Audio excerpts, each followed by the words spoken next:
Merci à vous de nous avoir rejoints aussitôt. Donc je vous présente tout de suite nos intervenants. Je voulais juste faire une mention auparavant. Ce n'est pas juste une mention de méthode ou une information, mais c'est pour vous dire qu'avec le comité d'organisation de ce congrès, depuis plusieurs années, nous avions un vœu. Non seulement c'est de n'écarter aucun des débats qui fâchent et qui des fois nous déconcertent, donc forcément les relations entre musulmans et catholiques sont parfois compliquées en France, mais nous nous sommes dit que pour la 4e édition, c'était terminé de parler de nos amis, de nos frères musulmans en les mettant à l'extérieur de cet amphi, à l'extérieur de Stanislas, comme s'ils étaient un objet imaginaire. Ce sont non seulement des concitoyens, ce sont des frères, et pour ce qui est de ce qui nous anime, nous catholiques, ce sont des frères à qui nous voulons porter la bonne nouvelle, qui est la plus belle des bénédictions. Donc je vais présenter les uns et les autres, mais je voulais, si vous le permettez, que vous puissiez applaudir avec chaleur Akila El Sodi et Malik Bezou.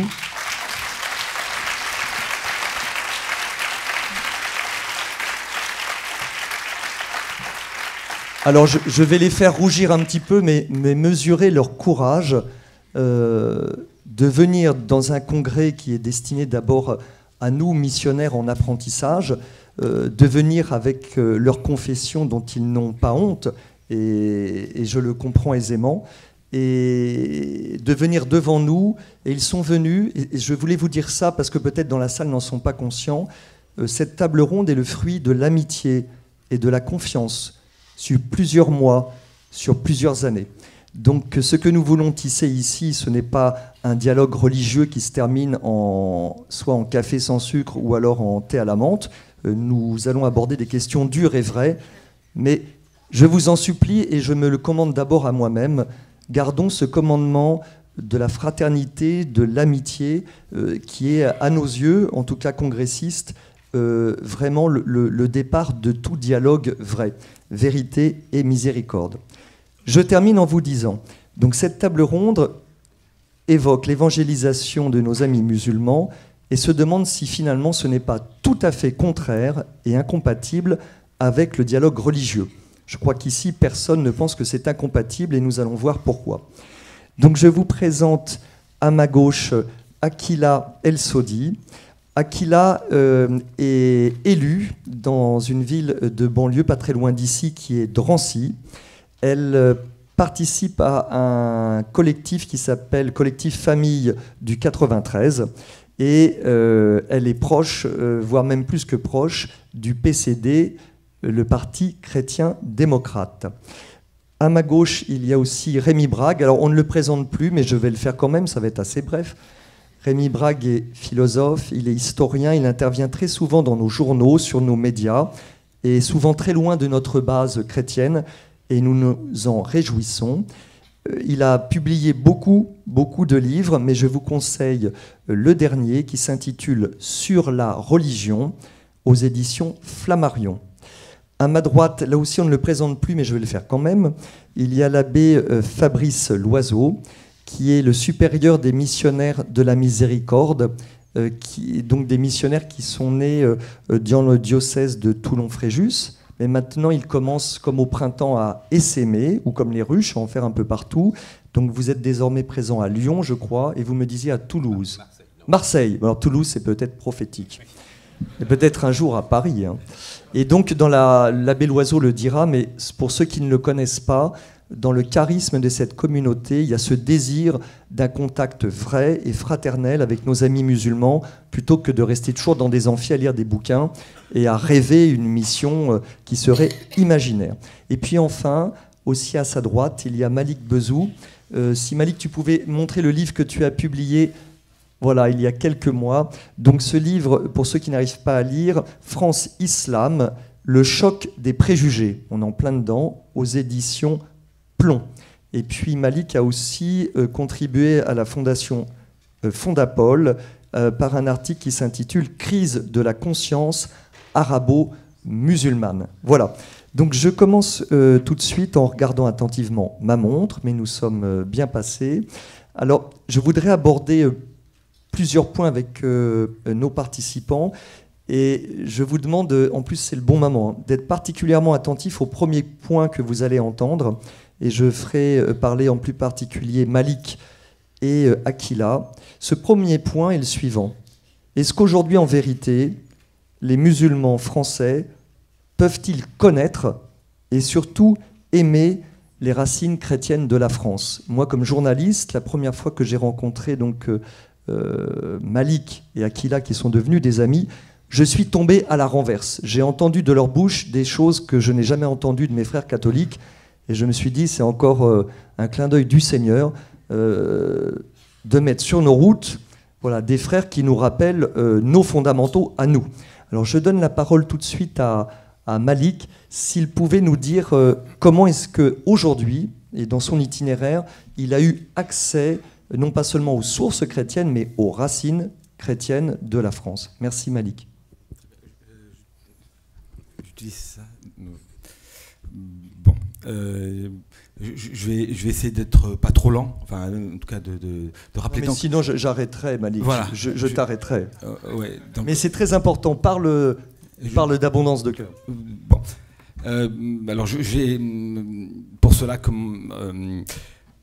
retracer mon parcours. Donc moi je suis un Français d'origine algérienne. Je suis né dans la banlieue stéphanoise.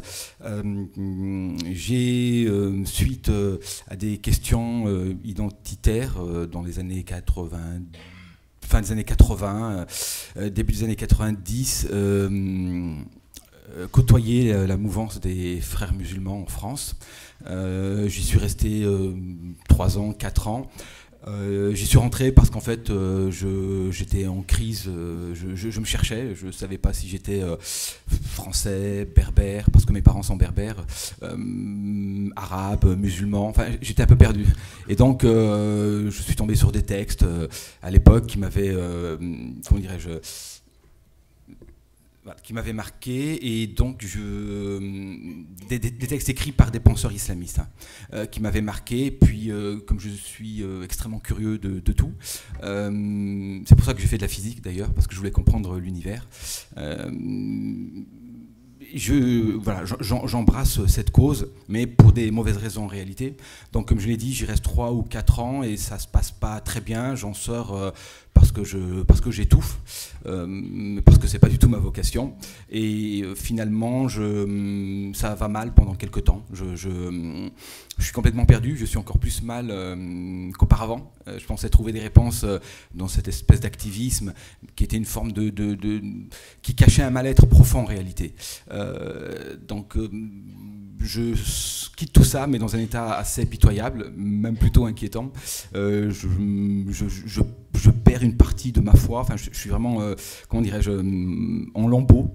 Et puis, je tombe sur un texte de Bossuet que je connaissais pas du tout. Je connaissais très peu la France en réalité. Moi, je suis français, comme je l'ai dit, mais j'avais un rapport à la France qui était très simpliste, caricatural.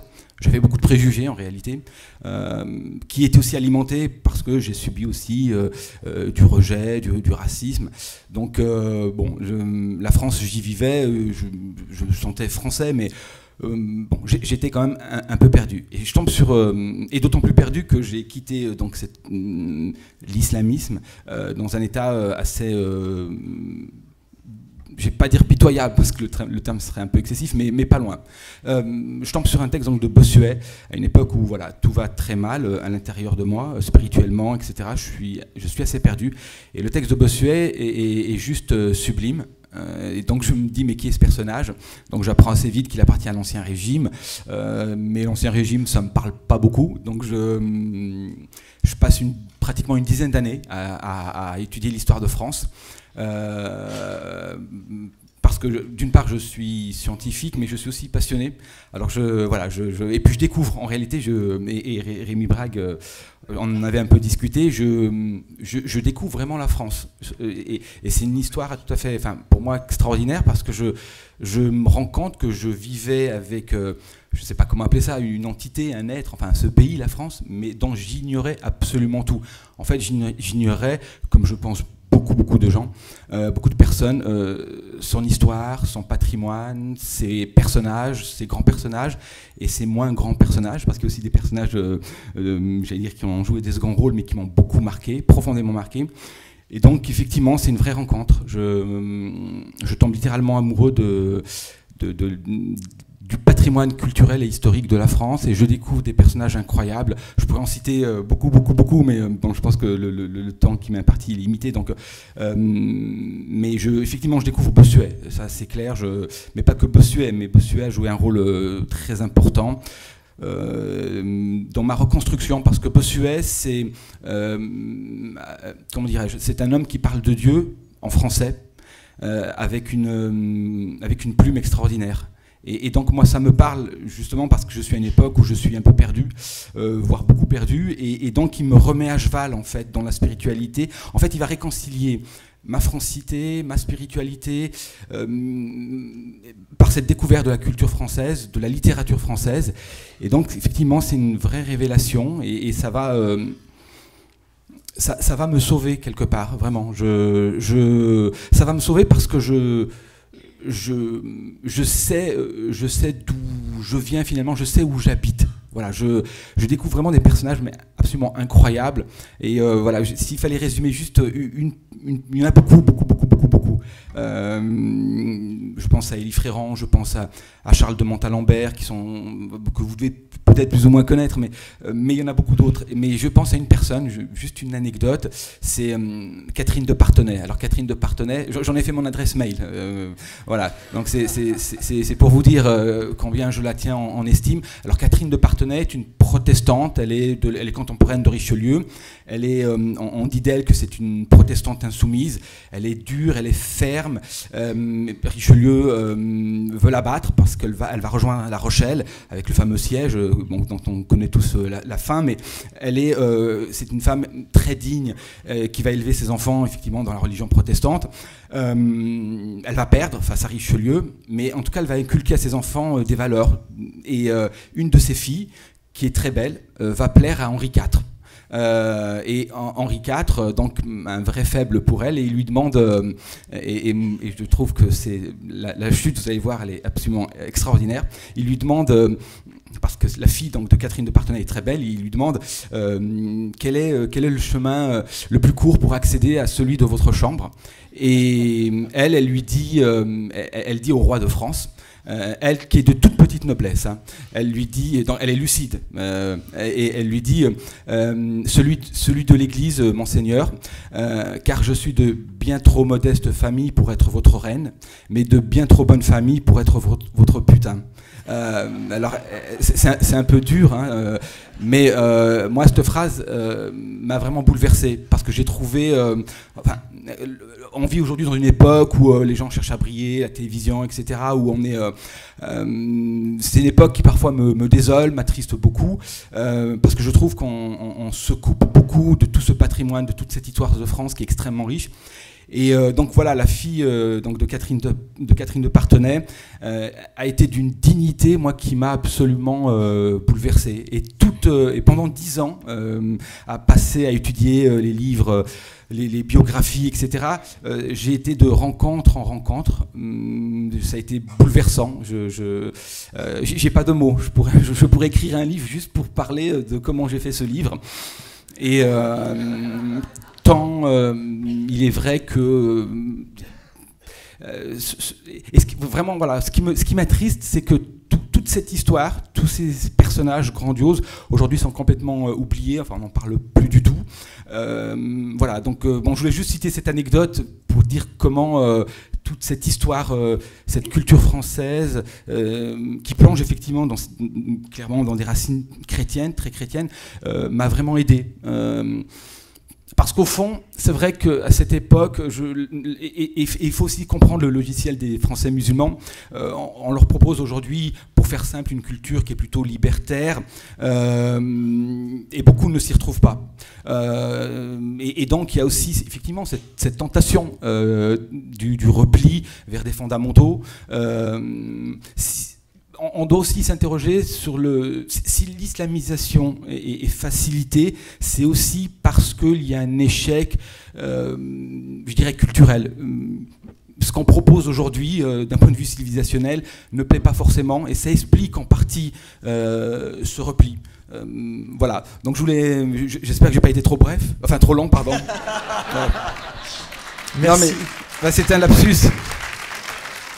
C'était un lapsus. En fait, clairement, j'aurais peut-être voulu en dire plus, mais je m'arrête. Mais tu auras l'occasion de continuer. Donc, si vous voulez des leçons de racines chrétiennes, je vous donnerai les coordonnées de Malik, vous lui donnerez. Voilà. Et il peut parler des heures sur les racines chrétiennes de la France. Je donne tout de suite la parole à Aquila sur la même question, de savoir dans son itinéraire, dans sa citoyenneté, j'allais dire même dans son âme, comment est-ce qu'elle envisage son rapport, non seulement avec la France, mais ce qui nous intéresse, c'est ses racines chrétiennes de la France, et si possible des racines vivantes. Alors, j'ai écouté attentivement l'intervention de M. Bézou, mais alors moi, c'est complètement différent parce que je ne me suis jamais cherchée. Au fond, je suis tout à fait à l'aise avec cette double culture. D'une part, ce que mes parents m'ont transmis, évidemment, et culture, bien sûr, à laquelle je ne peux pas renoncer, et la culture française, dans tout ce qu'elle représente à mes yeux, bien sûr, son histoire et sa chrétienté. En tout cas, ses racines chrétiennes, c'est acté pour moi. La France est de tradition et de, chrétienne. Et voilà, je n'ai jamais... douter de ça. Donc moi, aucun problème, je vis tout à fait bien cette, entre guillemets, double culture. Alors ma rencontre avec les chrétiens, eh bien, elle est issue, malheureusement, je dirais, pas la rencontre, d'une mauvaise loi, la loi du mariage pour tous, qui nous a été malheureusement proposée en 2013, et cette proposition de loi a suscité en moi vraiment quelque chose de particulier, puisqu'elle m'a complètement bouleversée. Je me suis questionnée et je me suis dit qu'il fallait effectivement là que je participe activement, entre guillemets, à la vie de la cité, en m'opposant à cette loi qui me semblait absolument grave. J'ai donc, bien sûr, je me suis engagée, j'ai rencontré le grand mouvement de la Manif pour tous, décrié par certains, mais au sein duquel je me suis engagée de façon, sans compter.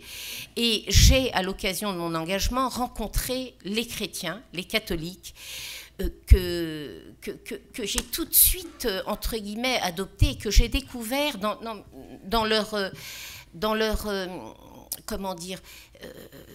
engagement, je ne sais pas comment vous dire, ça a été une rencontre absolument émouvante pour moi. Je me suis donc engagée par la suite au sein du PCD, puisque j'ai rencontré les cadres du PCD à ce moment-là. Et depuis 2013, je me dis que... il est important aujourd'hui, alors moi je ne vais pas parler de dialogue interreligieux parce que très sincèrement moi je ne sais pas ce que c'est que le dialogue interreligieux, si ce n'est que comme l'a rappelé Samuel, quelques petites discussions autour d'un café ou d'un thé, mais moi mon engagement auprès des chrétiens c'est celui-ci, donc pour et là je crois qu'il y a matière à non pas parler de dialogue interreligieux, mais à trouver un terreau, celui-ci, contre les dérives sociétales, où les musulmans devraient, à mon sens, prendre parti aux côtés des chrétiens pour contrer ces dérives absolument dramatiques. Voilà, donc moi, je sais pas quoi vous dire, si ce n'est que, comme Malik Bézou, je suis une amoureuse, bien sûr, de la France, et je pense que les chrétiens ont toute leur place, et qu'il est important, non pas, ce n'est pas à nous de pouvoir, insister sur les racines chrétiennes de la France, mais c'est aux chrétiens de s'affirmer. Je pense que nous sommes dans un contexte très bouleversé, où la France est fracturée, où il y a une montée quand même de la haine et du rejet, en particulier des musulmans. Et je crois que la solution, à mon avis, serait que la France retrouve ses racines chrétiennes et qu'elle les annonce de façon tout à fait claire et qu'elle retrouve... La France ne sera jamais en mesure d'accepter les autres si elle ne s'accepte pas elle-même, voyez-vous. Et donc, je pense que l'apaisement ne peut venir que de cette affirmation claire et nette, sans retenue, des chrétiens, que la France est un pays de tradition chrétienne. Et d'ailleurs, les musulmans pourront, comment dire, s'y reconnaître mieux, parce que, enfin, je veux dire, les racines chrétiennes de la France, pour certains, ont une dimension religieuse, mais pour d'autres, ont une vraie dimension culturelle. Et tous les Français, je ne vais pas dire de souche, mais se reconnaissent, en tout cas, qui sont de tradition chrétienne, mais même si, bon, voilà... Vous savez, on est toujours obligé de nuancer ou d'utiliser des termes qui sont... voilà. Et je pense véritablement que la solution, elle est là. Que la France redevienne un pays qui affirme haut et fort que c'est un pays de tradition chrétienne, avec des racines chrétiennes, dans lesquelles tout le monde se retrouve, y compris les musulmans. Les musulmans ne se retrouvent pas dans cette France d'aujourd'hui. Quand vous avez une France qui a complètement bafoué les valeurs essentielles, qui a brisé la famille et qui, comment dire, part sur des dérives extrêmement graves, qui veut réorganiser la vie, la mort. Je veux dire, personne, enfin en tout cas les musulmans ne se reconnaissent en aucun cas dans ces valeurs, dans ces nouvelles valeurs qu'on veut nous imposer. Et je pense qu'ils se retrouveraient en revanche dans une France qui affirme haut et fort que c'est une France dont l'identité s'appuie sur la chrétienté.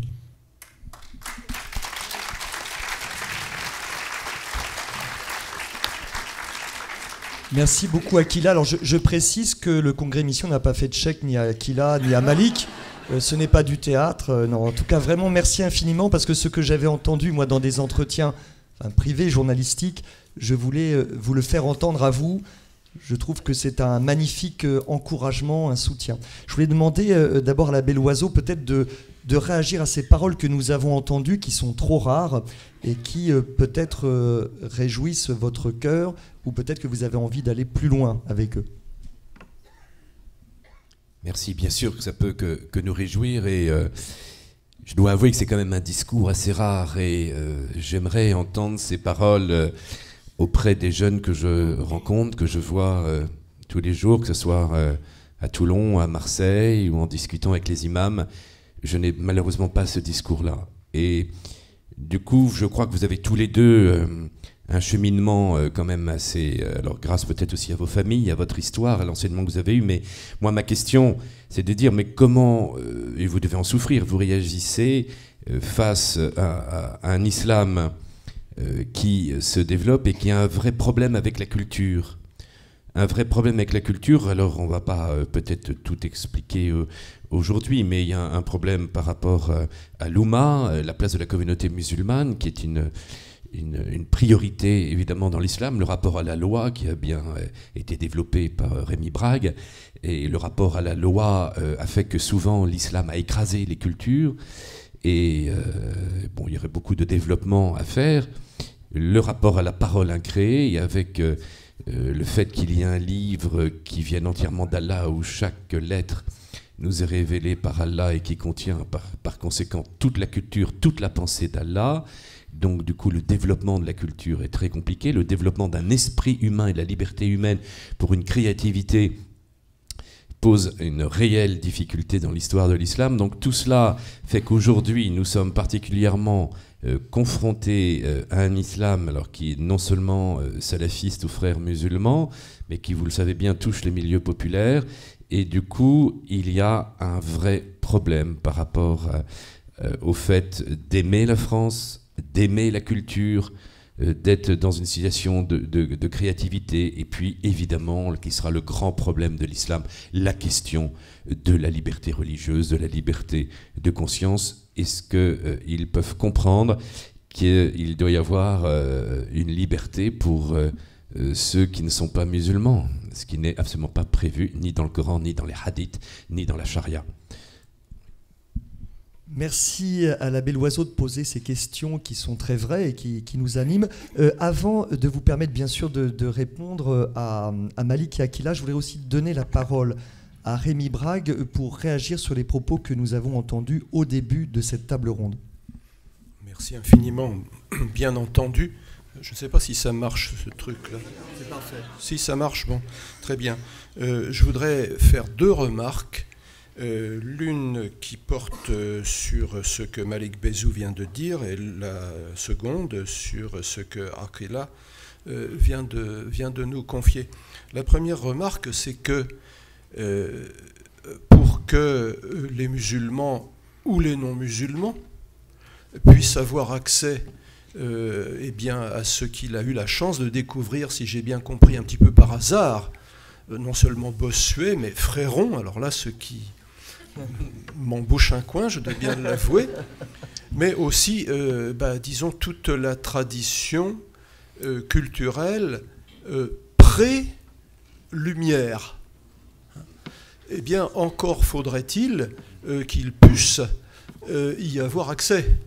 Encore faudrait-il que l'école en parle là. Bon.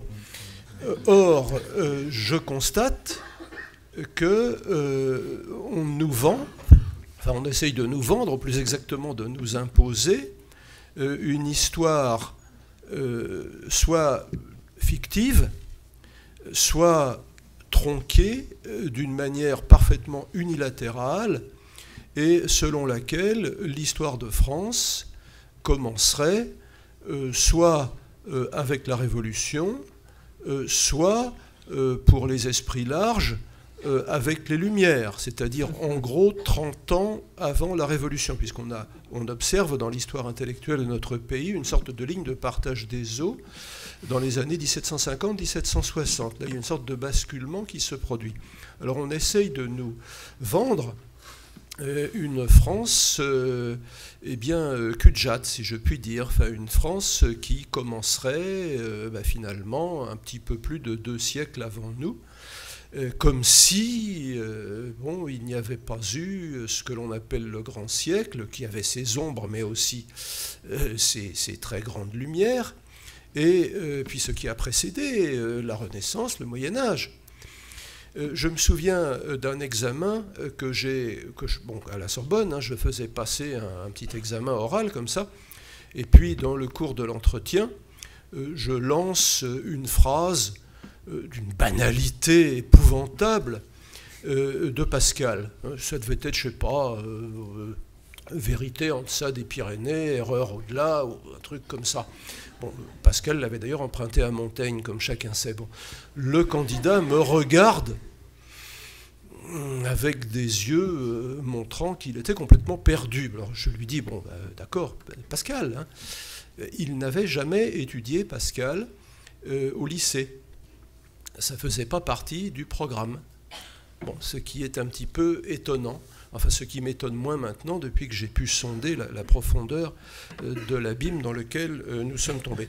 Donc la première chose à ça serait de proposer à 2 catégories de personnes, à l'exclusion de toutes les autres, à savoir celles qui sont musulmanes et celles qui ne le sont pas, de pouvoir avoir accès à un passé dont nous n'avons pas à être excessivement fiers, mais dont nous n'avons pas à avoir honte non plus. Bon. Donc c'était ma première remarque. La seconde remarque qui me fait réagir au propos de Akila, c'est que contrairement à ce que l'on voudrait aussi nous faire croire, disons le caractère chrétien de la France, ce qui ne veut bien entendu pas dire que tous les Français seraient chrétiens, mais que la culture française a été marquée par le christianisme d'une manière évidente, massive, etc. Ce fait est très bien perçu par des gens qui ne sont pas chrétiens. En fait, ce sont des chrétiens honteux ou des ex-chrétiens qui voudraient nous faire croire que c'est mal perçu. J'ai eu l'honneur, il y a quelques années déjà, de préfacer le livre de Joe Weiler. Joe Weiler est un juif, alors je crois d'origine sud-africaine, qui a fait ses études un petit peu partout, à Londres, en Italie, et qui est maintenant professeur de droit européen à l'université de New York. Bon. Il a écrit un livre qui s'appelle Une Europe chrétienne. L'édition française a ajouté prudemment un point d'interrogation qui n'est pas dans l'original. Bon. Une Europe chrétienne, une excursion. Et bon, ce juif pratiquant, que vous ne surprendrez jamais sans sa kippa, enfin, sous sa douche peut-être, mais enfin, je me douche rarement avec lui, donc je suppose qu'il ne l'enlève que pour ces moments-là. Bon, eh bien, n'hésite pas à dire, bon, ben voilà, l'Europe est chrétienne, et il faudrait que les chrétiens l'affirment un petit peu, enfin, on soit moins honteux, enfin, l'affirment un peu plus. Donc, que l'on cesse de dire que ça va faire bobo à nos amis non chrétiens, juifs, musulmans, bouddhistes ou je ne sais quoi, ou rien du tout, qu'on affirme ça. Non, pas du tout. Jouons franc jeu. Et puis bon, on verra bien ce qu'ils en feront. Hein? Voilà. Donc j'avais aussi une petite remarque à faire sur la manif pour tous, dont on voudrait nous faire croire aussi que c'était un mouvement catho. Non, pendant la deuxième grande manifestation où j'étais, j'ai horreur des manifestations, mais enfin j'y suis allé par devoir. J'étais derrière un groupe de musulmans, bon, avec une pancarte, je ne sais pas, association culturelle musulmane de je ne sais pas trop quel coin, peu importe. Bon, il s'agissait de défendre des principes entièrement rationnels. Ça n'a rien de révélé de dire qu'il est mieux qu'un enfant grandisse entre deux personnes de sexe différent, de préférence, si c'est possible, entre son père et sa mère dite biologique. Ça n'a rien de chrétien ou de musulman. Bon.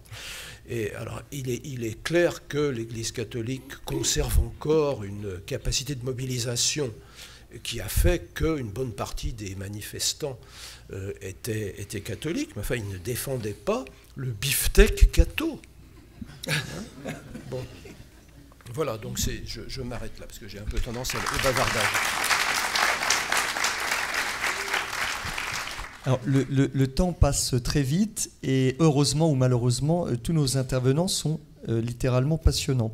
Alors nous allons aborder un second thème qui est celui du dialogue interreligieux, puisque c'est le titre, mais avant je voulais permettre brièvement, ça sera dur pour Malik mais il le fera quand même s'il le souhaite, de réagir peut-être aux questions qui étaient, ou au moins à une des questions de l'abbé Loiseau ou Aquila, pour nous éclairer justement sur ces questions qui en tout cas nous taraudent chrétiens catholiques concernant l'islam, qu'il s'agisse de la liberté religieuse, qu'il s'agisse de la culture, tout ce que l'abbé Loiseau a pointé du doigt avec, en fait, avec une certaine justesse. Alors, bon, d'abord une évidence qu'il faut sans cesse rappeler, mais que nos dirigeants se gardent bien de faire, c'est le rôle absolument dramatique joué par l'Arabie Saoudite depuis plus d'un demi-siècle concernant la diffusion du wahhabisme. Moi, je travaille sur ce sujet là depuis quelque temps. C'est vraiment la matrice de l'intégrisme, de l'extrémisme islamique contemporain. Ça fait à peu près 50 ans que ce pays, à coups de milliards de pétrodollars, diffuse cet extrémisme-là dans tout le monde musulman, avec des conséquences absolument catastrophiques, c'est-à-dire clairement une progression d'un esprit haineux, sectaire, intransigeant, etc. Et l'Occident a des liens extrêmement privilégiés avec l'Arabie Saoudite. Donc, parce qu'il faut trouver...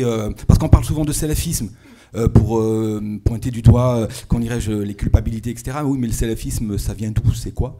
18e siècle, Mohammed ibn Abd al-Wahhab, que j'appelle le prophète du wahhabisme, prophète de malheur, va donc impulser ce mouvement.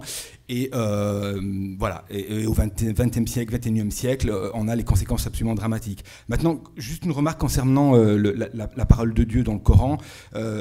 Coran incréé, Coran créé. Donc, vous avez dit qu'effectivement, pour les musulmans, le Coran est incréé. Alors, le débat n'est pas du tout fermé, n'est pas du tout clos. Moi, j'appartiens à un courant progressiste de l'islam. Je suis de tendance moutazilite, c'est-à-dire qui considère que le Coran est un livre créé. Donc, avec mes amis, nous travaillons à diffuser, à propager cette vision de l'islam qui permet non pas de désacraliser le Coran, mais en tout cas de le contextualiser et d'en faire un livre, j'allais dire, qui a été révélé dans un contexte très particulier. Bon. Donc le débat n'est pas clos, et puis d'autant plus que la plupart des musulmans, dans leur immense majorité, n'ont pas du tout conscience de ces questions-là, Coran créé, Coran incréé. C'est des questions qui sont compliquées, qui touchent à la philosophie, enfin qui sont vraiment pas triviales. Donc il y a beaucoup de marge de manœuvre, enfin, c'est ce que je veux dire. C'est que cette pensée progressiste, rationaliste de l'islam, elle a, pour moi, c'est l'avenir, clairement. Et ce qui se passe actuellement, enfin en tout cas l'intégrisme islamique que l'on observe, c'est symptomatique d'une grande révolution en réalité. Moi, j'ai travaillé sur cette question, et l'intégrisme islamique, sous toutes ses facettes, c'est fondamentalement une peur de la modernité occidentale. Bossuet, une phrase qui m'a beaucoup bouleversé, on est au 1670 dans ces eaux-là, il est confronté aux matérialistes, qui commencent à, ces gens-là, enfin les penseurs athées, etc., commencent à prendre de l'ampleur. Bossuet est désarmé, il est en difficulté, il est inquiet. Et il sait que ce courant-là, matérialiste, va prendre de l'ampleur. Et il a une phrase, parce qu'il est visionnaire, Bossuet, il dit « Je vois poindre au-dessus du ciel de l'église une nuée noire que l'on aura bien de la peine à dissiper. » Il parle bien évidemment du matérialisme, de l'athéisme qui viennent frapper l'Église. Alors si au XVIIe siècle, l'Église, en tout cas la société chrétienne, tient bon en cœur, il comprend, il sait que c'est qu'une question de temps. Le monde musulman, donc Bossuet était inquiet au XVIIe siècle. Le monde musulman aujourd'hui, c'est un peu ça. Il est face à une modernité qui est exogène parce qu'elle vient de l'Occident, et ça le met dans tous ses états. C'est très compliqué de gérer une modernité qui est occidentale parce qu'elle lui est étrangère, et donc ça génère énormément de crispation, d'intégrisme, de fermeture, etc. Donc le monde musulman va mal, va très mal, et l'un des symptômes, c'est l'extrémisme islamique. Voilà. Mais l'espoir est là. Nous sommes, à mon sens, dans une phase de grande transformation. Nous sommes dans une phase de transition. J'en suis absolument convaincu. Je parle du monde musulman, hein. Et ça aura aussi un impact forcément sur les musulmans européens. Voilà. Merci beaucoup, Malik.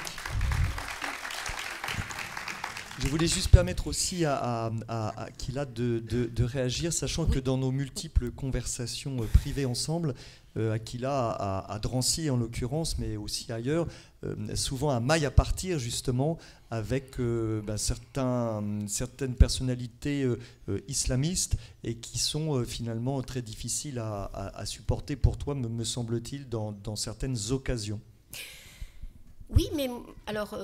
Bon, je suis d'accord avec Monsieur Bézou, mais je voudrais rajouter une chose, c'est que cette radicalisation, parce que moi je vois deux sortes de radicalisation. D'une part, une radicalisation violente de gens qui passent à l'acte, et une radicalisation des esprits, et notamment dans la pratique de certains musulmans. Mais je voudrais juste dire qu'il y a aussi une responsabilité de nos politiques. Quand pendant 30 ans, au moins, nos politiques n'ont cessé de cultiver la diversité, le multiculturalisme. Comment voulez-vous que des gamins à qui on dit qu'il faut, par exemple, qu'ils apprennent l'arabe, on l'a entendu récemment, alors que nous voyons qu'aujourd'hui, les gamins dans les banlieues, la vraie problématique, c'est qu'ils ne maîtrisent même plus la langue française. Ils ont peut-être 100 mots dans leur vocabulaire pour construire une phrase correcte et se faire comprendre. Et aujourd'hui, un ministre de l'Éducation, mais beaucoup d'autres avant lui, viennent nous dire que pour régler le problème de radicalisation, il faudrait que les jeunes musulmans apprennent l'arabe. Alors vous voyez, il y a aussi une grande responsabilité de nos politiques qui n'ont fait que cultiver pendant 30 ans la diversité, le multiculturalisme, et qui n'ont jamais parlé de la France. Au fond, la responsabilité, elle vient d'ici. Comment voulez-vous que les jeunes des banlieues puissent s'approprier la France quand en permanence on les ramène à ce qu'ils sont? C'est un vrai problème. Et donc je pense que nos politiques devraient en prendre conscience. Ça, c'est la première chose.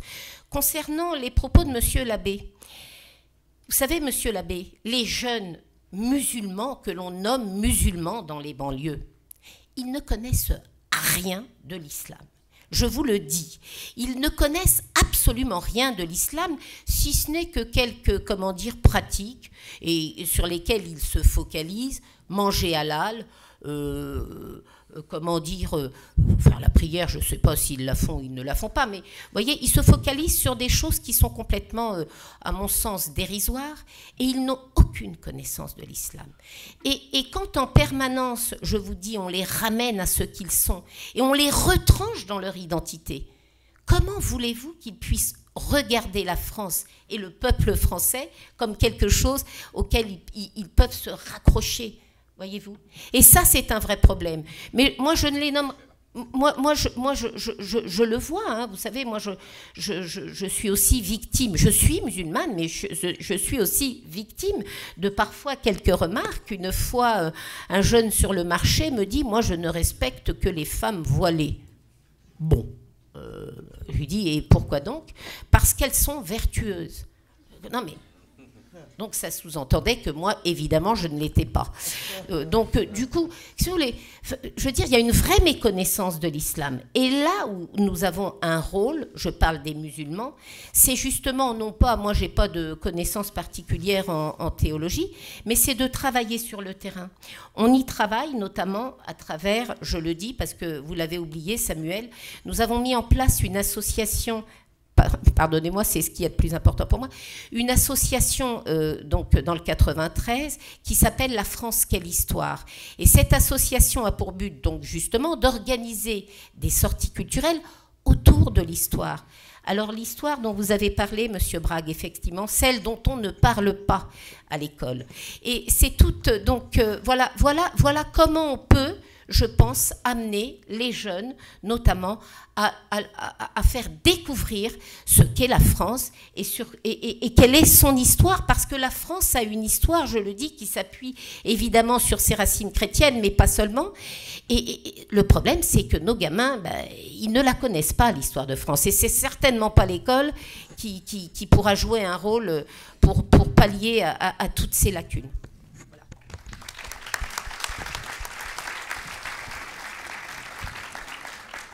Je partage complètement votre point de vue de pouvoir annoncer son amour de son pays, de son histoire. Il y a un vrai problème d'identité.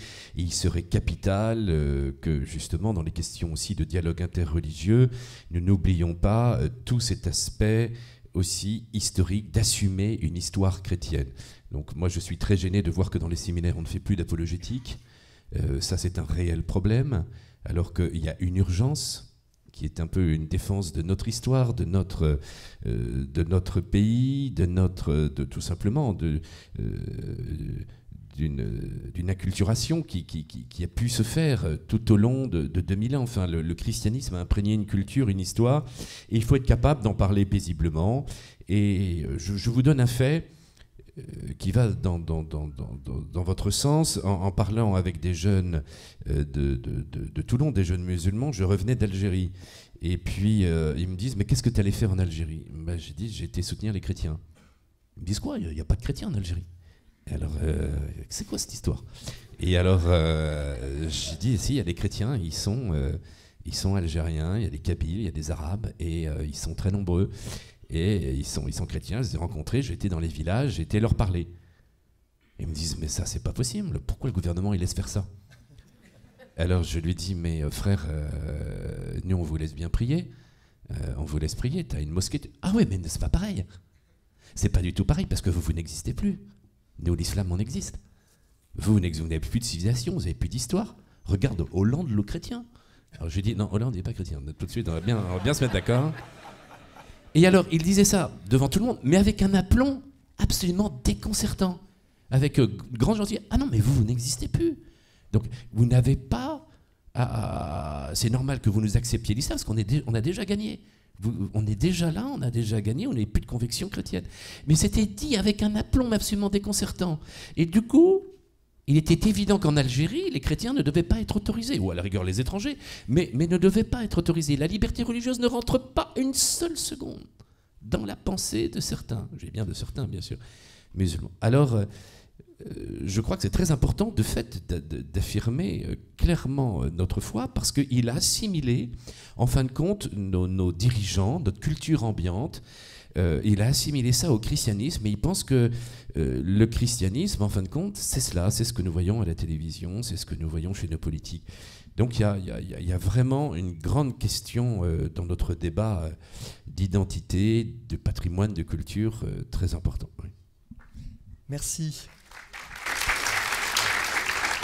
Donc, comme le temps passe trop vite, je voudrais honorer au moins le contrat moral que nous avons ensemble en évoquant la question du dialogue interreligieux. Je me tourne vers un philosophe, vers Rémi Brague, et je lui pose 2 questions en une. Et j'inviterai les autres intervenants à y répondre s'ils le souhaitent. Ma première question, et l'autre lui sera collé à coller. Première question, Rémi Brague. Est-ce que les chrétiens et les musulmans aujourd'hui sont en capacité de parler de Jésus au-delà des malentendus et des tensions? Certains nous disent « Oh là là, ne parlez surtout pas de Jésus-Christ ». Alors là, c'est la meilleure façon que tout explose. Restons amis, restons calmes, donc n'en parlons pas. Deuxième question qui lui ressemble, est-ce qu'en France, aujourd'hui, au XXIe siècle, est-ce que le dialogue interreligieux, puisque nous sommes dans un climat hyper tendu, il faut d'abord privilégier la courtoisie, la diplomatie, qui en soi ne sont pas des péchés, qui peuvent peut-être le devenir, ou alors de prendre le risque d'une recherche de vérité qui nous dépasse, je veux dire qui dépasse les 2 interlocuteurs, puisque voilà, normalement le dialogue c'est pour déboucher sur quelque chose, sinon on tourne en rond.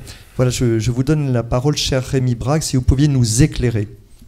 Merci infiniment. Bon, je crois qu'il faut déjà prendre conscience de ce que j'ai déjà eu l'occasion de rappeler, c'est que il y a une méconnaissance mutuelle.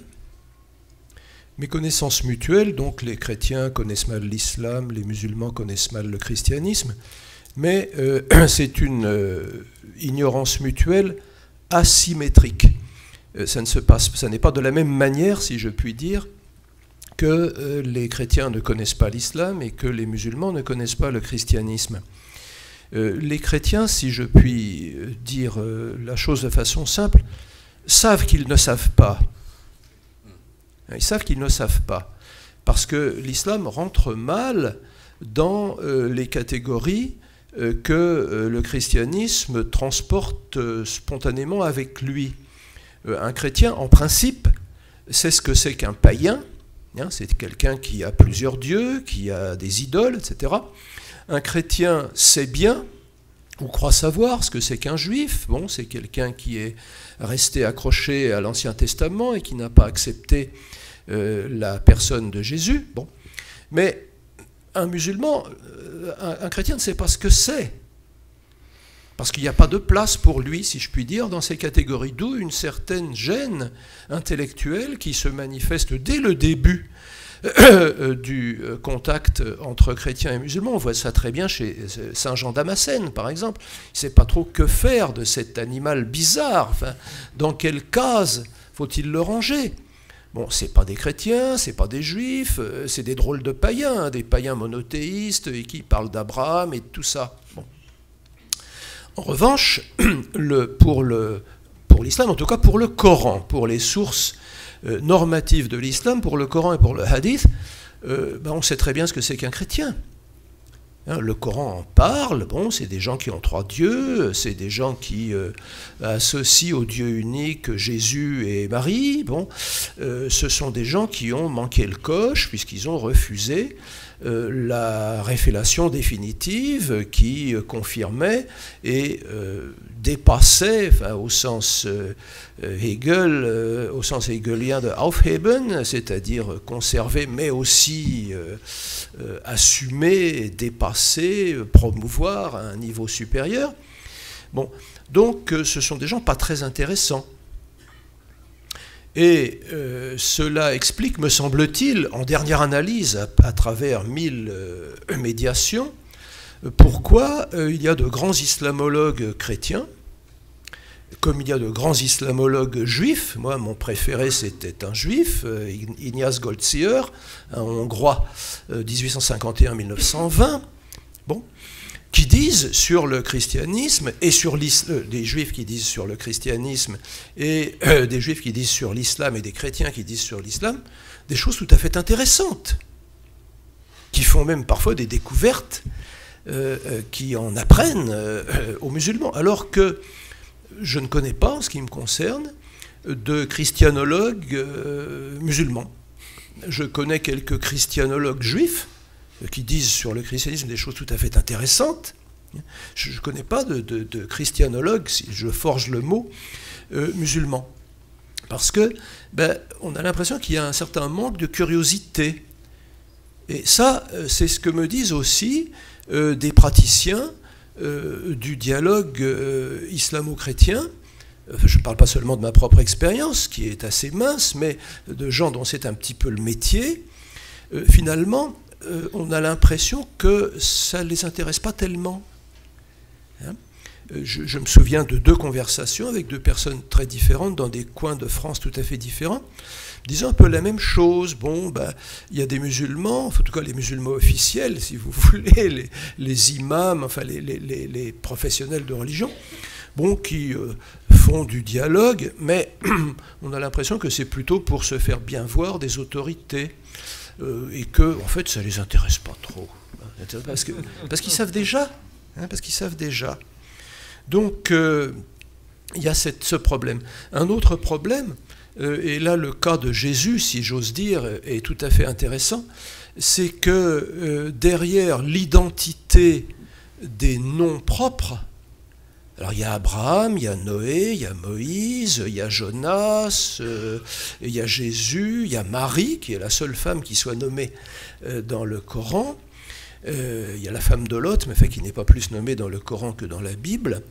Bon, et derrière l'identité des noms, eh bien, il y a des histoires tout à fait différentes. Le Aïssa du Coran, c'est pas le même que celui des évangiles. Le Ibrahim, c'est pas le même que le Abraham, puis Abraham de l'Ancien Testament et du Nouveau Testament. Bon, alors dire, j'irais même jusqu'à dire que Dieu et Allah, c'est pas le même genre de type.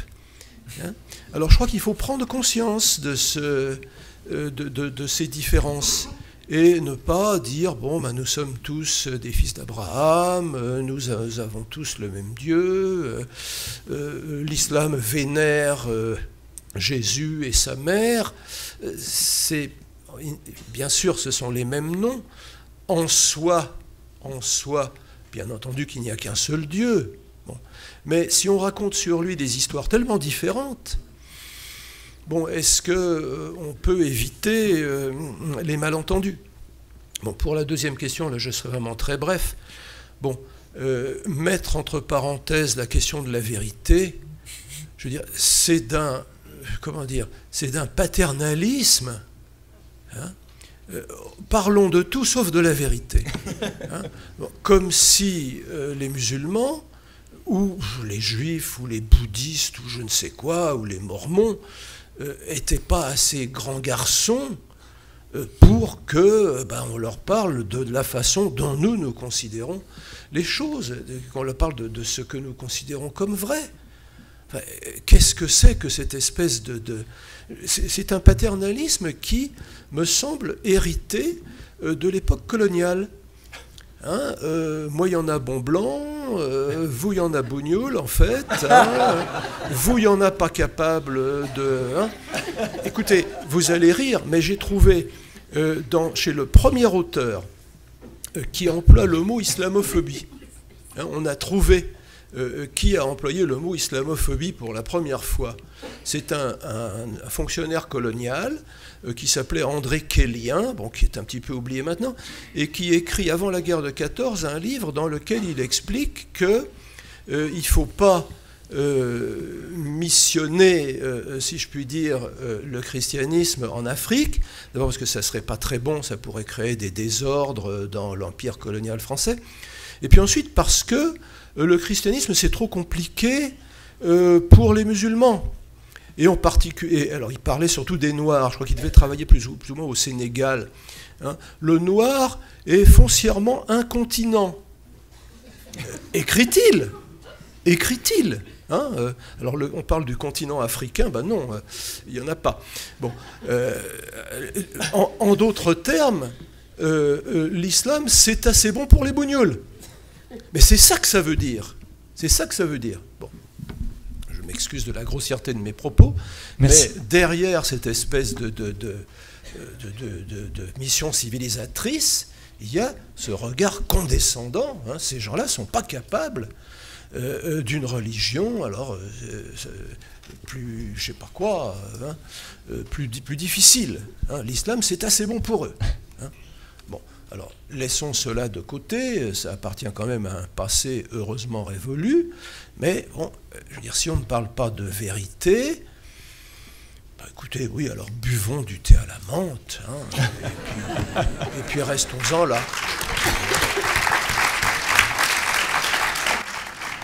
Alors, nous vous avions promis une parole vraie, donc là, je pense que le contrat est respecté. Malheureusement, il nous reste à peine un tout petit quart d'heure, donc je suis là en fait pour embêter les intervenants, je les torture et j'en suis désolé.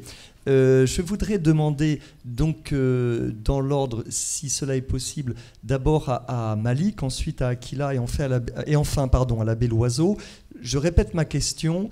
Est-il possible, nous le faisons d'ailleurs en ce moment, mais est-il possible à grande échelle aujourd'hui en France que les catholiques puissent parler, aillent volontairement parler et de Dieu et de Jésus-Christ à leurs frères musulmans sans que cela déclenche ni guerre civile, ni nouvelle croisade, ni augmente le terrorisme? J'exagère volontairement, Malik. Est-ce possible de parler entre nous de Jésus sans nous fâcher, cher Malik?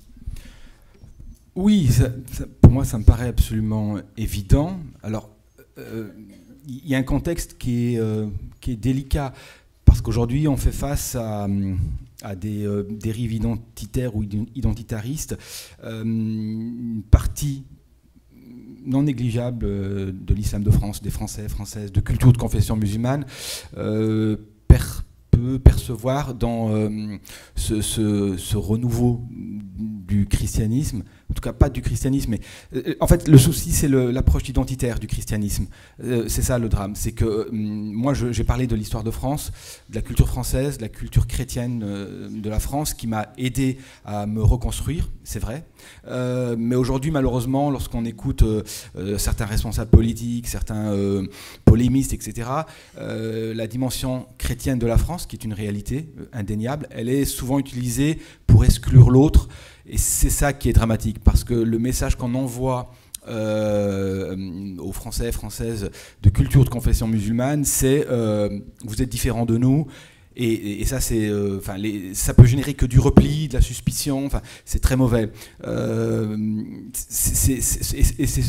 chemin, il est quand même dominant. Enfin, on voit quand même beaucoup de postures identitaristes, et ça mène nulle part. On va droit dans le mur en réalité. parce que ça crée, comme je viens de le dire, de la suspicion, de la méfiance, des inquiétudes du côté des Français musulmans, ce qui ne favorise pas les rencontres. Maintenant, par rapport à ta question sur le dialogue interreligieux, effectivement, alors d'abord il y a une diversité humaine, effectivement, la perception de Dieu, elle est différente selon les cultures, les civilisations. Il y a une réalité juive, une réalité islamique, une réalité chrétienne. Moi, je considère, avec mes amis soufis, donc c'est un courant de l'islam qui est minoritaire, c'est vrai, mais qui existe, que ce qui compte avant tout, c'est l'amour de Dieu. Bon, mais aujourd'hui, ce message de l'amour de Dieu, étant donné la misère théologique dans laquelle vivent les musulmans, c'est une réalité que je constate sur le terrain. Et elle le disait, alors, pardon, Akila, il y a une misère théologique absolument épouvantable, c'est surprenant. Et donc les gens s'attachent uniquement, et là c'est de l'identitarisme en réalité, hein, s'attachent aux approches purement rigoristes, le halal, etc. Mais toute la dimension spirituelle, l'amour, etc., c'est complètement mis de côté. Bon. Et ça, c'est un vrai problème. Bon. Et là encore, petit clin d'œil à l'Arabie Saoudite, qui a eu un rôle absolument dramatique sur cette situation-là. Bon. Mais donc, parler de Dieu, de Jésus, de Marie, c'est possible. Il faut multiplier les rencontres et parler franchement, oui, bien évidemment, discuter franchement, dire, trouver des points communs, ne pas avoir peur des divergences, ne pas avoir peur de cette diversité, débattre, pourquoi avoir peur de la vérité, discuter, c'est fondamental. Mais c'est vrai que ce qui domine aujourd'hui, c'est quand même les discours polémistes, les discours identitaristes, c'est utiliser le christianisme à des fins parfois politiques, bassement politiques, hein, agiter le fait que la France est chrétienne. Enfin, tout dépend qui le dit en réalité. La France a des racines chrétiennes, c'est d'une évidence absolue. Je ne sais plus quel prêtre avait dit c'est l'Église qui a fait la France. Enfin, c'est tellement vrai, tellement évident. Ne pas le voir, c'est même plus du déni de la réalité. Un déni de la réalité, c'est bon. Sauf qu'aujourd'hui, moi, je le vois, je le sens, et c'est que cette identité chrétienne, cette réalité chrétienne, elle n'est pas utilisée à bon escient. Et je vais juste citer une phrase d'un abbé contemporain de Voltaire, c'est l'abbé de Saint-Pierre, qui parle donc de l'islam, et il dit la chose suivante. Si l'on veut faire déserter une maison méchante, sous-entendez l'islam, à ceux qui l'habitent, donc les musulmans, il faut bien se garder d'y mettre le feu. Il faut seulement, auprès de cette maison, donc musulmane, en bâtir une autre, plus saine, qui invite à s'y établir. Or, aujourd'hui, le christianisme de type identitaire ou identitariste, on n'en prend absolument pas le chemin. Voilà. Donc, oui au dialogue, oui à la sérénité, oui à la spiritualité, mais attention à ces dérives identitaristes de part et d'autre, hein, par ailleurs. Voilà. Merci Malik. Je donne la parole à Akila. Alors, nous sommes enregistrés, mais si on triche de 5 minutes, j'espère que ça ne fera pas une émeute. Voilà, parce que c'est trop important. Akila. Alors moi, je n'ai pas grand-chose à dire, si ce n'est que moi, je ne sais pas ce que c'est que le dialogue interreligieux. Concrètement, j'entends. Voilà. Donc, du coup, parce qu'on ne cesse de parler de dialogue interreligieux, mais je ne sais pas ce que c'est. En tout cas, ce que je peux vous dire, c'est que concrètement, je ne vois rien qui puisse ressortir du dialogue religieux et permettre une meilleure connaissance des chrétiens ou des musulmans de part et d'autre. Bon, donc ça, c'est le premier constat que, de toute façon, je peux faire, en tout cas sur le terrain. Alors après, il faut quand même avoir à l'esprit que, malheureusement, en 2018, après 15 siècles d'incompréhension de la religion, enfin de l'islam par les chrétiens et vice-versa, et de conflits, eh bien nous en sommes toujours au même stade. Voilà, et ça c'est dramatique. Donc bon, je veux dire que nous n'avons absolument pas avancé et nous en sommes même arrivés à un rejet et à une haine encore plus importante. Alors, moi, j'ai peut-être juste une chose à dire, c'est que les musulmans aiment Jésus. je veux vous le dire, Jésus n'est pas notre ennemi. Et les chrétiens ne sont pas nos ennemis. Je sais que certains ne le croient pas, mais je vous le dis, c'est ce qu'on nous dit en tout cas. Oui, nous croyons en Jésus avec une vision un peu différente de la vôtre, mais je ne sais pas si c'est le même ou si ça n'est pas le même. En tout cas, je peux vous dire que nous pensons, nous, que c'est le même, Jésus, fils de la Vierge Marie, qui était le Messie envoyé au peuple d'Israël. C'est ce qu'on nous dit quand on nous parle de la religion. Donc... je ne sais pas comment nous pouvons, nous, musulmans, faire comprendre aux chrétiens que les chrétiens ne sont pas nos ennemis, ce sont les gens du livre, et lorsque d'ailleurs nous prononçons le nom de Jésus, nous rajoutons aussi que la paix soit sur lui ainsi que sur Marie. Voilà, alors je ne vais pas vous convaincre, mais voilà, et je veux juste ajouter une chose. Moi, je n'ai pas besoin d'attendre ces fameux dialogues interreligieux autour d'un thé ou d'un café. Mon engagement, il est là, auprès des catholiques, parce que je sais que les catholiques sont la France, et je l'ai trouvé malheureusement encore une fois autour de sujets qui sont dramatiques, toutes les dérives auxquelles la France est confrontée, et qui sont à mon sens dramatiques pour la France, et je pense que les musulmans, eh bien, plutôt que d'attendre les petits dialogues interreligieux organisés par des imams, vous l'avez dit, Monsieur Braque, qui ne sont là non pas pour le dialogue en tant que tel, mais plutôt pour aller, être invité sur des plateaux médiatiques, eh bien, je vous le dis, nous avons matière à pouvoir travailler ensemble, en essayant, en plus, c'est le meilleur moyen de nous connaître, de mieux nous connaître, pour notamment nous battre, puisque nous avons des valeurs universelles, autour de sujets qui nous rassemblent, la famille, le respect de la vie, le respect de la dignité humaine, le respect aussi de la mort, et ensemble essayer de contrecarrer ces dérives, par exemple, qui sont dramatiques pour la France et pour notre humanité. Voilà ce que je voulais dire.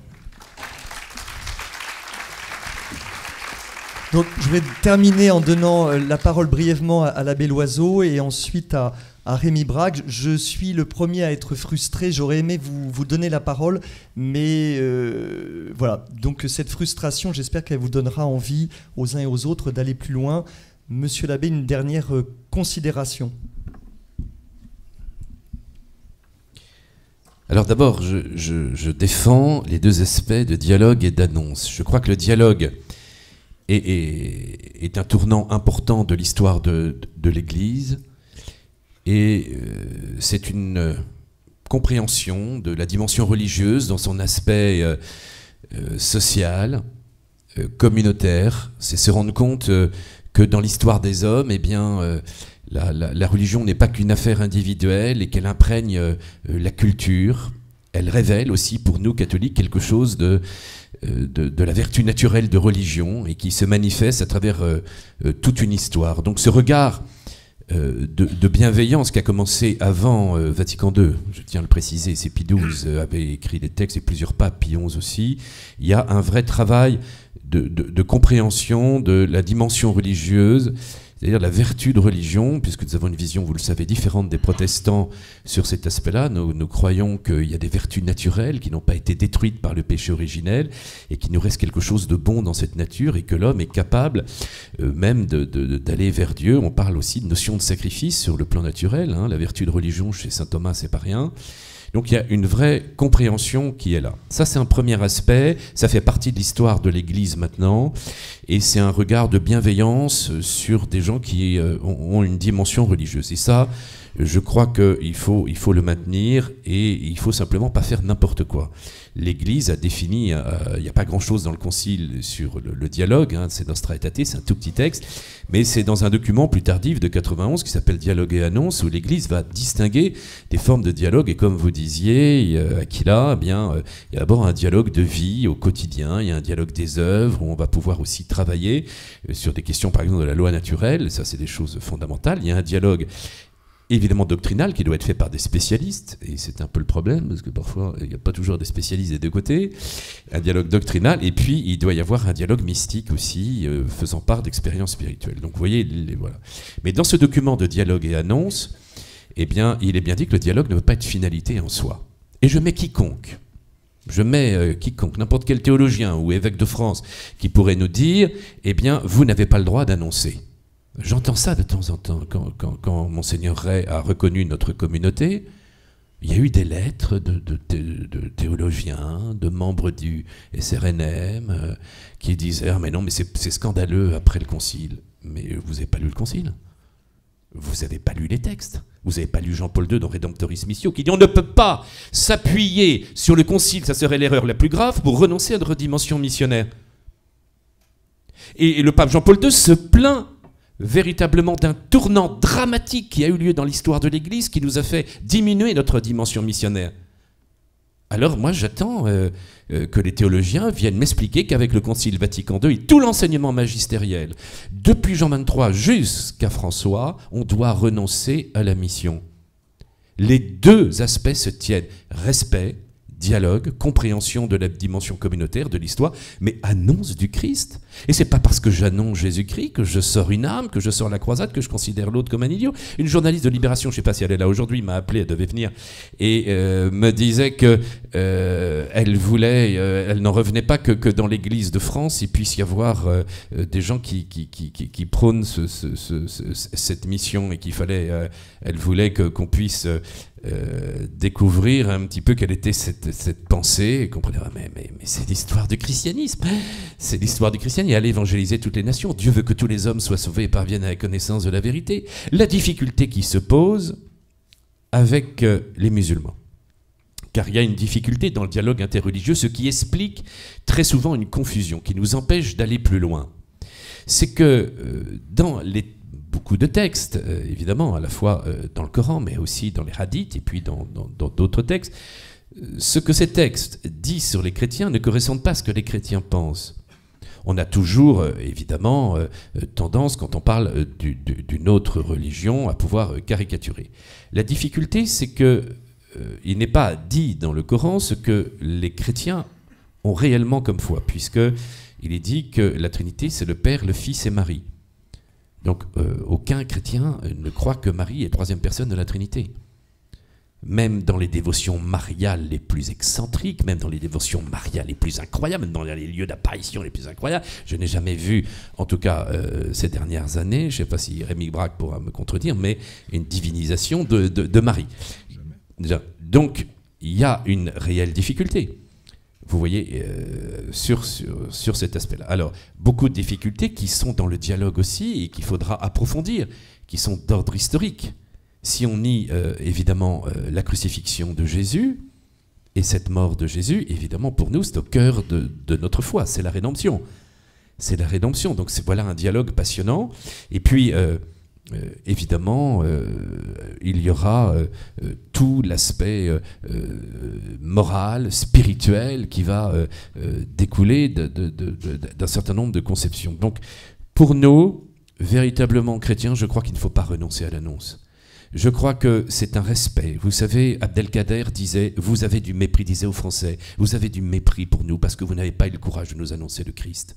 Et je crois que, voilà, on peut annoncer, on peut le faire paisiblement, essayer de rechercher. Nous essayons de le faire et ça se termine pas en drame. Je le fais même de temps en temps avec un salafiste qui s'appelle Karim Al-Nifi. Bon, c'est vrai que c'est à la limite du drame parfois. Mais enfin, je reconnais que c'est un peu chaud. Mais quand même, on est toujours vivant, c'est pas... voilà, on l'a fait dans un village près d'Épinal. Alors, les gens ont quand même un peu halluciné parce qu'ils ont vu les gardes Djeleba arriver. On s'est fait un débat de 2 heures, etc. Mais on a avancé sur pas mal de points. C'était sur la mission du Christ. Les gens ils regardaient, ils se disaient comment ça va se passer, comment ça va se terminer. Bon, et après, le coquin de Karim a quand même trafiqué la vidéo. Mais enfin, n'empêche qu'on est allé au fond d'un débat fondamental. Est-ce que Jésus est le Messie universel pour tous, ou est-ce qu'il est celui qui annonce le prophète Mohammed? Et donc du coup, on allait vraiment au cœur. Et je crois que c'est ça qu'il faut faire, ne pas en avoir peur, parce que la vérité, de toute façon, délivre. Merci beaucoup. pour ne pas trop tricher, donc je vais demander quelques mots de conclusion. Alors elle sera forcément éphémère, cette conclusion, mais demander à Rémi Brague des paroles aussi de sagesse, puisque la philosophie, normalement, on cherche la sagesse, alors des fois on la trouve peut-être. Oui, merci. Tout à fait d'accord avec l'abbé Loiseau en ce qui concerne la difficulté cruciale, me semble-t-il, qui est que non seulement le Coran ne dit pas ce que les chrétiens croient, mais que pour beaucoup de musulmans, le Coran ne peut pas contenir d'erreurs. Donc voilà, comment s'en tirer? Non, je voudrais simplement conclure en allant dans le sens, en abondant dans le sens de Malik Bezou, dans sa critique d'une approche identitaire du christianisme. Je crois qu'elle fait beaucoup de mal. C'est vraiment le pavé de l'ours. Hein, c'est le pavé de l'ours. Je suis l'heureux inventeur, je ne l'ai pas fait breveter, je le regrette, d'un adjectif qui est l'adjectif christianiste. Christianiste, à la différence de chrétien. Ça a beaucoup plu, surtout en Italie, curieusement. J'ai même publié, enfin une jeune amie, une jeune philosophe a publié un livre qui porte ma signature et qui s'appelle « Contre le cristianismo ». Cristianismo, ça n'existe pas en italien. En italien, on dit cristianesimo. Cristianismo, ça existe en espagnol, mais pas en italien. Le christianisme, à ce sens-là, le christianisme des christianistes, ça consiste à dire, bon, il y a une civilisation chrétienne, c'est très bien, il faut défendre l'Occident chrétien, etc. Par quel moyen? Moyen pas toujours chrétien d'ailleurs. Bon, hein, eh bien, je trouve que c'est un danger. C'est un danger. Je pense aussi d'ailleurs à la Russie, hein, dans laquelle je crois que le mot est apparu. Hein, on parle maintenant d'un orthodoxisme. Hein, non pas pravoslavia, mais pravoslavisme. Bon, l'orthodoxie comme principe d'unité nationale, bon, un bon russe doit être orthodoxe, etc. Qu'il croit en ce que confesse l'Église orthodoxe, c'est en option. Alors contre les christianistes, contre les gens qui reconnaissent la valeur de la culture chrétienne, la valeur de l'apport chrétien, je n'ai rien. Hein, j'ai rien contre ces gens-là, tout simplement parce que ce qu'ils disent, c'est vrai. Bon. Mais, alors là, je m'élève, et je suis tout à fait d'accord avec Malik, contre les gens qui utilisent la référence chrétienne à des fins politiques pas toujours avouables. Hein, simplement, bon, un principe d'identité nationale, Maurras était un petit peu comme ça, Barrès était un petit peu comme ça, qui disait « je suis athée, mais catholique ». Je suis athée, mais catholique. Bon. Attention à ne pas fomenter le retour de ce genre d'attitude.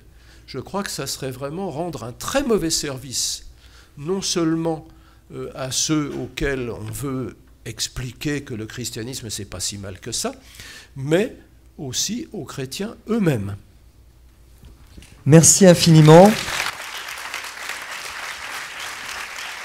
Donc, nous avons réussi à ne pas nous fâcher. Pourtant, je crois que nous avons abordé même de loin des questions très difficiles. Et notre conviction au Congrès Mission, c'est que plus on pointe les sujets essentiels, et plus il en sort de la paix et de la bénédiction. Voilà, merci encore à tous nos intervenants.